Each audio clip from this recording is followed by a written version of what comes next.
tu ala le feta wino na fe pa ia ni ta au pa ko si dia na le ko mai uma le ale ina kus pa ia fe kau ya o tu le pa ia sole ai ta tu pa ia fe tau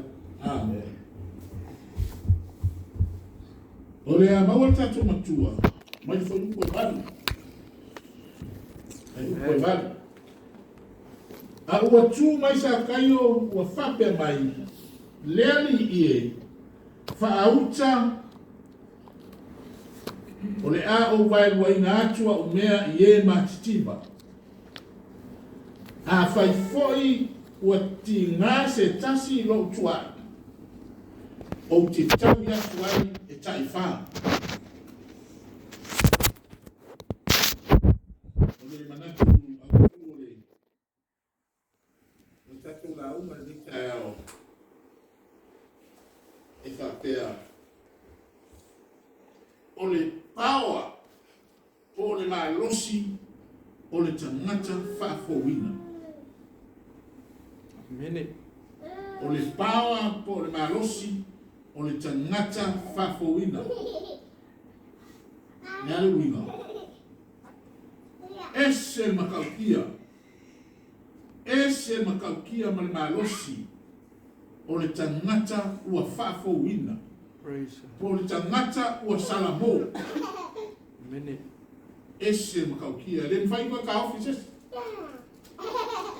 le mwhai ka offices le tangata ua whaafowina o le tangata ua salamo usale ia upu ia lua whaafowina salamo nara wina Kangaka ua le koe whai ari mea kuai tā whai. Kangaka ua kia i o langa kuai. Kangaka ua ia la ngona ina. E le kakau ma koe whai ari mea leanga sa whai momua. Praise God. Ua foi i le atua. Mene. Kukua Filipo ai mara au kule anga mpai. Kama alo sa alu la unga i bunga i. Sa alu le loku i. Yerusalema. Ma loa sa mai sa i lalo i Ethiopia. Foi me kama loa la ari lalo. O lai fai kau me le fion pa ia le atua. Kusi foi le Isaia. O ia o taita ina o le afasia. Ma kua mo ni sa ma loa fai le langa pa ia Filipo. A le whakasi aku ka vale ngane ma loa ngane. Fai ia. Ma wha mana ma lama ia le fion pa ia le atua. Anu no Filipo fesi, sorry, o mama lama yo mea ngai fai kau. Ara ya anu ka vale ya ngai lalo. Ma ko Ethiopia lalo va i piko ma Israel ya anu la ngai lalo. Anu kama lo e loku mai runga i Jerusalem. Praise. Me kama lo ya o mama lama pere se fa mama manga me yakia. Uma lo fa mama lama e Filipo fa mai lo kama lo. Ona ne va ia u papa kiso. Wo o ku sami, me mai ka o sami de papa kiswa. Ile se mawhainga ba ia. Ile papa kiso inga o lo papa kiso. Hallelujah. Praise God. Ole pao ni mo kaka sala mo. Amen. Ia leli.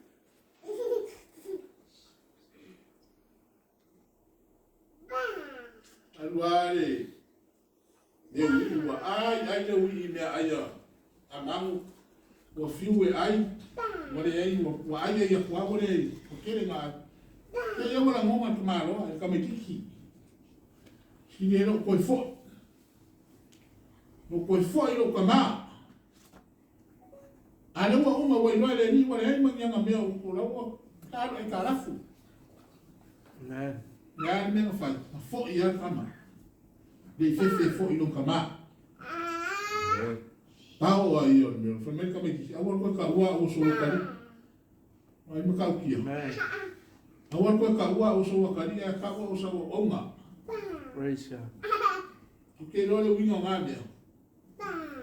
Mo moku no gafa como é que essa. Salamo. Amen. Salamo. Ia leli.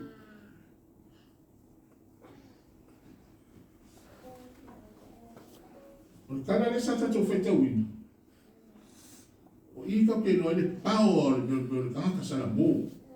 o tangata fo'i le kua ma tangata o whaoraina. Amen. Kama loa e ara fonga, o le mele ara fonga me kaimo Yesu. O kangaka ia e whao ngai whainga luenga le malo Roma.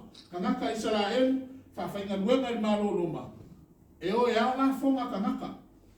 Kai pe o mele le GST e sa moa. A whakaula wia e ame ese la fonga le e a kasi. A lua wia e lua la fonga e ese. O le mele lea la wale ia whai. E o e kipi ese la fonga. Ma ese lea la fonga e ame mani malo Roma. Ese la fonga e kuulang kama.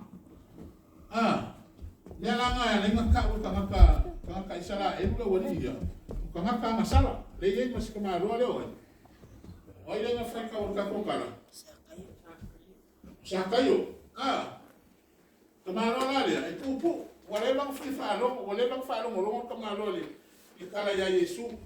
Amen. Alongo o kamaloa. Se kakango ya Yesu la yo. O kamaloa mo foi kongo ye riko. Makua foi le ai leo ye riko lenga. Masolo ya longa pa. O ina mo foi kamaloa. Wo okulan malanga Yesu ye riko. Wo whaalong kamaloa. Wo o mai ole. O sau ye marama. Ano kamaloa pe alu mo la au. Langa pupu. Ke kilo i foi a Yesu. Praise God. O ame mau o kamaloa. E mau oa. E mau oa kamaloa e kele anga kupe. Kupe ia ngofo ma au mai la fonga kangaka e kipi. A whaanonga o whakura mōmua. A wha makalare. A wha o le ia. A wha pefu. Ke la koe fuara wia. E iei kangaka e kusia le kau le ia. Kipi ese le koru wai. Le kasi wai koru o le. O le ia ave la ia le ave ma Roma. Amen. Ia ai te rea koe ni me ku le kangara kangaka lea. Praise God. Ia. Ke mea wa kele o langi whare se whare ko māloa leo. Oi. Oli no karo. Sakayo. Vai ele loe. Sakayo. Ia. O kamaloa e mau oa e kele anga kupe, e kele o le piko le whale o kamaloa me kau kelo ai kele kupe. E ame kanga kupe nga ngaso le kingo le whale o kamaloa. Ia. A e kamaloa i lunga. O le whae lunga o le kahaka wha mau o lunga. So se kahaka mau oa e re anu le alo. Kahaka mau oa e anu lunga. E mau oa lor kangaka ele mga o anu lalo. Kangaka whale o nanga ngei. Mau oa lo mga o anu lunga i loa o me kangaka. Ia nga e sa kayo i lunga o kahaka mau o lunga. Amen. Mga o ye kilo aku Yesu o sa kayo lea. Te nga uman o kahaka mau o lunga. O kahaka mau o lunga. O kahaka mau inga o kahaka mau oa. Le ka wha mkalakala Yesu. Awa ke ia kamaloa le wha ko Yesu. Saudaro. O nare o winga. Nare kau whai. Ui lalolo loko sakai. Saudaro ba mai lalolo. Kiri mauas whao na kanga i mwai ngā mea ngā. Se ka ngā ka e anu lunga. Ka kiri maua se whao na kanga i lunga. Amen. Maua i lalo. Mea ngā mara awa Yesu e sakai saudaro. Ia lele. Mai Yesu o le aso. Ka ke iai ma oi lo whane. A vai le kani a kamalo. No kau kia. Wa fia ma sau kamalo fa fia loa Yesu ma o. Kanga kamaki kiwa ma nga iai. Nga o ma kamalo. I longa whane. Fai mea ai. Alu ale ai nga le fa makala i. Kui for kamalo se mai le kan kupe fa mai Yesu. Na kamo i kufa kupe e makiva. Vai. Alu mai nga no me maua. Le kele na fei kai e maua ya Yesu. Ari se malo le fa ya Yesu. Sa wa le kufa a fai wa maua uma nga e kausia kula fo. Ko e kasia. Alu kufa me mo e makiva. Na me kupe. Teika. Ai ala salo. Ma ame fa fula salo le mau. Asia, musu. Afa mai ya iskma lo sakayu. Meia. Yesu de la kufa la vai lua. Wa. Usoro afal kupe kamalo. Ma kufa mo e makiba. Amen. Afa men kala kamalo ai ale ai. La ko wa ku manis kai fa. Wa, o ma kai lua. Awa. Kaifa. Ala kasi vai fa le kupe lo kamalo ku. Wa. Sawa lu umar ko lu vai fa makamak. Ai, ku lu kasi vai fa.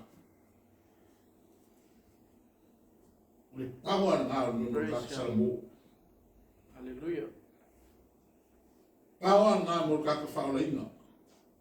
Amen. Que le kakfaula ina. Ele fenga la ko foi menga. Ia. Ah. Ele fenga la ko foi. Ele foi fa kala Yesu so finge. So finge ale me Yesu le sini lang kaulang. Ave uma. Ai vai ler que malo eu saca. Vai casi vai fama com eu lá. Ai, ave uma. Ave mais. Ave mais makikipa. Ave lenga mahau Yesu, ave kupe mai makikipa. Asia. Amen. Mas foi com kawi mai. Na hora lo fa ka ko lo fa ave moe mau. Moe mau duma. Moe em fai com kawi mai. Ave mai Yesu. Ame mo e makikiba inga ya awangi ko kauia mai e makikiba. Ah, Amen. kilo ka kue ka musu la foku pe sa mo ngai ka ko inga makikiba le sa mo. Ah. Fakai inga ko muanga ka ko wola fa ola inga. Le se ngai ke fa ola inga. Pea ai si me sa mo ai ke rin fa inga ka mo ame se kupi. Amen. Ah. Ia ready. No fia ka fa ola inga man ka ka usala mo. Ai si mai sa mo ave ye. Amen. Ave ye. Ah, Praise God. ni fa pe o fa ko makikiba sa mo. Al fai longa nga mo ka ka o fa ola inga. Amen. Fai wa mo sa kupi ave. Ia ready. Ah, ave mga yo ka ko ai ngai sa mo. Ai, e foi ka sa mo e. E fa de como foi mana ko amio. Praise God. Ah, ya eu até te falo assim ainda. Mas se não vai fazer de lá. Amen. Ai, a kami mai nei ta to uso, ya ave yai. Ya le ngata foi le, ya oi ai. Kami mai. Ave yai pe sko ingo. Sko ingo sa kaio. Ah. Me tau ale na tangata fa aulaina. Ma le como foi nga me ka o ka fa aulaina. Me ka kala ko nga lima mo e mativa. Amen. Kala ko nga lima mo e fia ba wo se so swam. Ia fe nga mo ka ko. Amen. Ia ready. Ai na le pao le mo ka fa o il ka fa o ka fa me Yesu. Ua iai te fa o ka ile ai nga ngai wa. No inga wa mau esko inga sa ka yo le fa o ka mai le inga wa salamo ia ma fa soalo ka ma ai nga mo tangata. Ia mo ta tou ni ta yao ia. Ole pao nga ole. O le lofa o le tua, e a leo e ka ko whamankunga ni ka au. Amen. Ili fa pese fasi mea nga mai le kua mo ka ko, Amen. o le ola, o le koko, o le whailonga le ola. Ia ready. Whailonga le ola ako a koa, e leo se ola afa. Mo inga, a whainga sau a koa le li mo ka ko. Amen.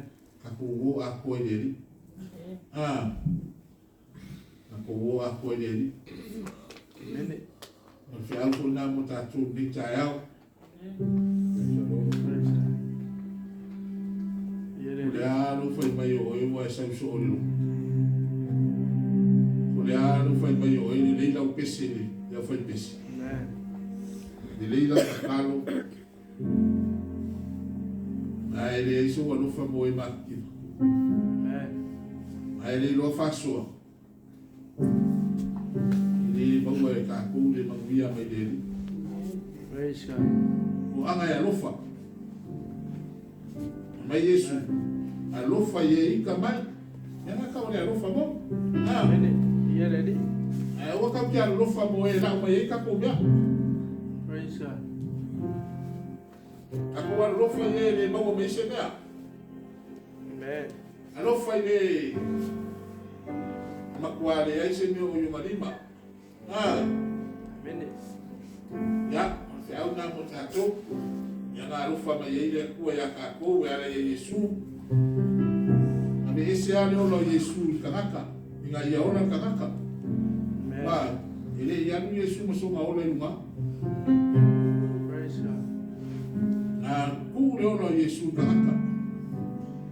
Ai na ko fo Yesu lunga. Mo le rufa lu kama ya ke ia. Amen. Ya. You ready? Ya, tatu sau di talia tatu famantunga le tayao.